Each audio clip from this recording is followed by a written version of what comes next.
La maison est silencieuse ce soir. Un silence profond, lourd, qui pèse sur tout, étouffant le monde extérieur. Je descends le long couloir sombre. Mes pieds ne font aucun bruit sur les vieux planchers. Une seule petite lampe est allumée. Elle projette de longues ombres dansantes. Elles s'étirent et se tordent comme des doigts agrippants.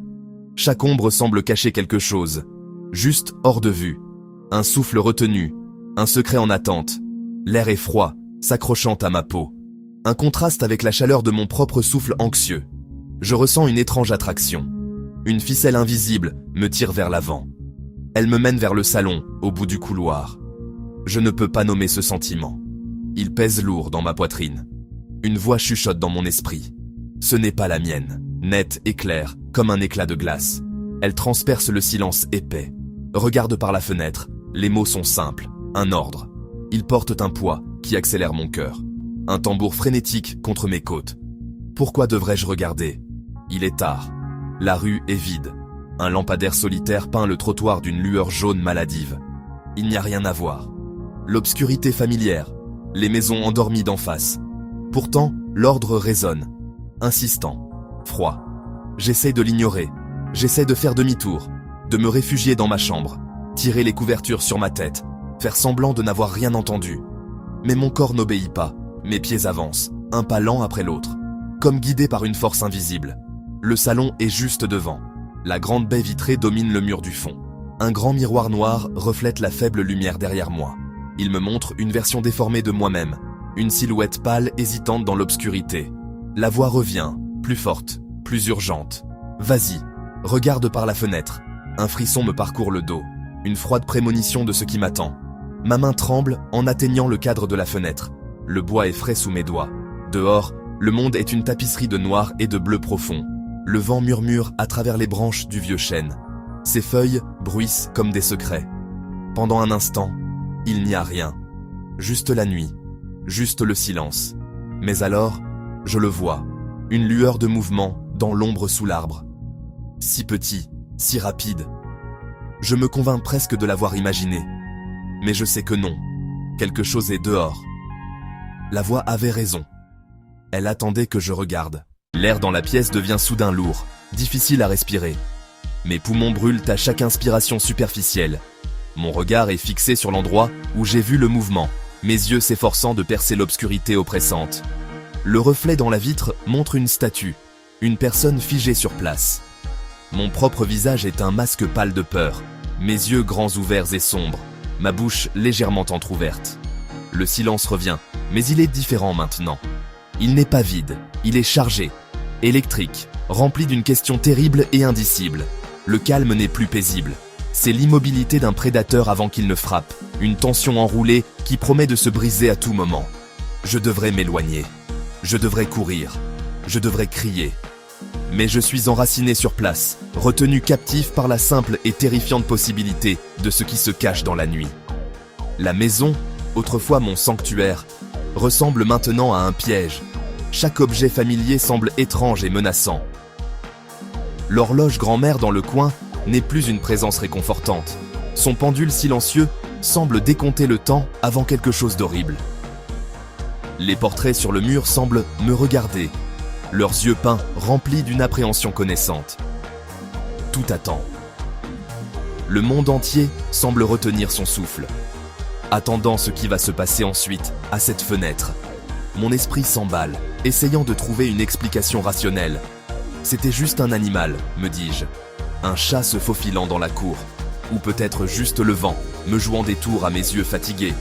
Mais le sentiment dans mon ventre, un nœud froid et dur d'instinct pur, crie le contraire. Ce n'était pas le vent. Ce n'était pas un animal. C'était autre chose. Quelque chose de délibéré. Quelque chose qui voulait être vu. Le premier indice de mouvement n'était pas un accident. C'était une invitation, un leurre. C'était conçu pour attirer mon attention, pour fixer mon regard là où il devait être. Une profonde sensation d'être observé m'envahit, me picotant la peau comme 1000 petites aiguilles. L'ordre résonne une dernière fois, mais maintenant c'est une moquerie, un défi. Regarde par la fenêtre. Mon cœur bat la chamade contre ma poitrine, un prisonnier désespéré essayant de s'échapper. Je sais que je suis au bord d'un précipice. Détourner le regard signifie la sécurité, l'ignorance, une chance d'oublier que cela soit jamais arrivé. Mais regarder de plus près signifie affronter l'inconnu, embrasser la terreur qui m'attend patiemment juste derrière la vitre. Lentement, délibérément, je me penche en avant. Mon souffle embue une petite tache sur la vitre froide. Je dois savoir. Je dois voir qui me regarde depuis l'obscurité. Le lampadaire solitaire au coin de la rue a toujours été un phare de lumière artificielle dans la rue, autrement plongé dans l'obscurité. Sa lueur constante, jaune-orangée, projetait de longues ombres prévisibles des arbres, de la boîte aux lettres. C'était une constante, une caractéristique fiable de ma vue nocturne. Mais ce soir, il clignote. Une fois, 2 fois. La lumière vacille, menaçant de s'éteindre, plongeant toute la rue dans l'obscurité absolue. Pendant une brève seconde à couper le souffle, le monde extérieur à la fenêtre est englouti par un noir impénétrable. Mon propre reflet disparaît, et il n'y a rien d'autre que le vide. Je regarde une nuit pure et inaltérée, et le sentiment que quelque chose me regarde en retour est accablant. La lumière revient, mais elle semble plus faible maintenant, plus malade. Le jaune familier a une qualité grise et anémique, et les ombres qu'elle projette sont différentes. Elles sont plus longues, plus sombres, et elles semblent danser et se tordre avec une vie propre. L'ombre du vieux chêne, qui était une forme stationnaire et solide, semble maintenant s'étirer et bouger, ses branches comme des doigts squelettiques tendant la main vers la maison, vers ma fenêtre. Je sais que c'est juste le vent qui bouge les branches, mais mon esprit terrifié refuse d'accepter l'explication simple. La lumière vacillante a changé le monde, le transformant en un endroit plus menaçant et peu fiable. C'est pendant le deuxième clignotement que je le revois. Le mouvement. Ce n'est pas seulement un indice, cette fois. Dans la fraction de seconde de quasi-obscurité, une ombre se détache de l'ombre plus profonde du chêne. C'est une silhouette, une forme grande et mince qui bouge avec une fluidité anormale. Elle fait 2 pas rapides et silencieux vers la maison avant que la lumière ne se rallume, et elle se fond à nouveau dans l'obscurité sous l'arbre. C'était si rapide, si fugace, que je doute de mes propres yeux. Était-ce réel? Ou était-ce un tour de lumière, une image rémanente gravée sur mes rétines par le lampadaire stroboscopique? Ma respiration se coupe. C'était réel, je sais que ça l'était. La silhouette était là. Elle a bougé. Elle est plus proche maintenant qu'elle ne l'était auparavant. Le clignotement n'était pas un dysfonctionnement. C'était une couverture. Un écran pour cacher son approche. Le lampadaire n'est pas un phare de sécurité. C'est un outil utilisé contre moi. Le sentiment d'être épié s'intensifie, devenant une pression physique contre ma peau. Ce n'est plus une vague prémonition, c'est une certitude. Il y a une personne debout dans l'obscurité de ma cour avant, et elle réduit délibérément, patiemment, la distance entre nous. L'attente devient une approche. Mon esprit devient un champ de bataille. 2 voix s'affrontent, un débat frénétique et désespéré. Une voix, celle de la raison, me dit d'appeler la police, de prendre le téléphone, de composer le numéro. C'est la chose logique et sensée à faire. Ma main commence même à se diriger vers ma poche où repose mon téléphone. Mais une autre voix, plus sombre, plus curieuse, me retient. Qu'est-ce que je dirais? Qu'il y a une ombre dans ma cour qui, je crois, a bougé? Ils penseraient que je suis fou. Ils penseraient que je suis ivre. Ils penseraient que je rêve. Cette voix murmure que peut-être il n'y a rien du tout. Peut-être que tout cela est dans ma tête. Cette voix offre une échappatoire réconfortante et facile. Va juste te coucher. Oublie le scintillement. Oublie le pas. Oublie l'ombre. Le débat fait rage, me paralysant. Mais les preuves sont indéniables. Le nœud froid dans mon estomac n'est pas le produit de mon imagination. La chair de poule sur mes bras est réelle. Le débat interne s'estompe, non pas parce qu'une décision a été prise, mais parce que la lutte est terminée. J'ai perdu.